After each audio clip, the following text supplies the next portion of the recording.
ప్రభుత్వం యొక్క సంక్షేమ పథకాలు ప్రజలకు 100% అందిన మండలంగా కరప మండలంలో అమలు చేయడం జరిగిందని ఎంపీపీ పెంకెశ్రీ లక్ష్మి పేర్కొన్నారు.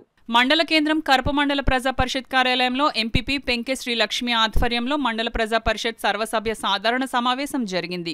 ముందుగా మండల వ్యవసాయ శాఖ అధికారి వెంకట రాజేష్ తమ శాఖ పురోగతిని వివరించారు. అనంతరం వివిధ శాఖలకు చెందిన మండల స్థాయి అధికారులు ఆయా శాఖల పనితీరును వివరించారు. సమావేశం ముందుగా ఇటీవల కూరాడ గ్రామానికి చెందిన సర్పంచ్ వాసంశెట్టి వెంకటరమణ అకాల మరణానికి చింతిస్తూ 2 నిమిషాలు మౌనం పాటించారు. ఈ కార్యక్రమంలో జెడ్పీటీసీ సభ్యులు యాళ్ల సుబ్బారావు, ఎంపీడీఓ కొంకి అప్పారావు, తహసీల్దార్ రామకోటేశ్వరరావు, వివిధ గ్రామాల ఎంపీటీసీలు, సర్పంచులు, మండల స్థాయి అధికారులు పాల్గొన్నారు. అతిశక్తి కాదు, మన గౌరవ ముఖ్యమంత్రి వర్యులు వైఎస్ జగన్మోహన్ రెడ్డి గారు అర్హత కలిగిన ప్రతి లబ్ధిదారులకు ఎవరైతే ఉన్నారో వారికి అందరికీ పార్టీతో సంబంధం లేకుండా ప్రతి పథకాన్ని ఇవ్వడం జరుగుతుంది.